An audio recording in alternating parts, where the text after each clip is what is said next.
Hello, I'm Joe Williams from the Fire Brigades Union. I'm here outside Kingston Fire Station, which very soon will be the site of yet more industrial action by firefighters, as will fire stations across England and Wales. The government says it's going to impose new proposals on pensions without any further discussions with the union, and firefighters have said they've got no choice but to strike.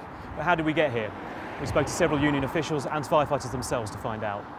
We were told when the austerity kicked in a few years ago that everyone had to work a little bit longer, pay a little bit more. Well, this isn't a little bit more, a little bit longer. It's a massive shock to my financial plans for my future, for my family's future. You would have to join this new scheme at probably 18 to 20, then work the full 40 years, paying over 12% of your wage as a contribution to that pension, hoping that you maintain your fitness right up until the age 60, and then you may be able to retire. So those circumstances, yes, it may be a generous scheme, but it hits such a small number of people. I feel as if I've paid into the pension, I knew what I was signing up to, and that they've now changed the goalposts. Depending upon your age and how long you've done, how close you are to retirement, you may have some transitional protection. But there are thousands of firefighters who were promised a pension, and the government has come along and ripped up that agreement, and they will not be getting the pension they signed up to, and will not be getting the pension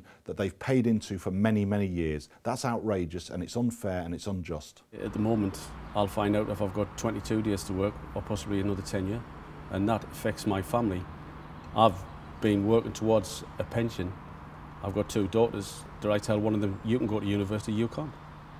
Firefighters in general pay one of the highest pension contributions in the public sector. Us and the police are very similar. We pay around 14.2%, but in real terms this is £4,000 a year out of a salary of £29,000 or less. The government has put up the costs to the pension scheme for 3 years running while we've been talking, and unfortunately we've ended up with nowhere else to go but unfortunately having to take, first of all, a ballot of our members and then strike action. And our firefighters have voted overwhelmingly for that industrial action. We cannot keep working till we are 60 at the standard that is needed to be a safe firefighter and keep the public safe.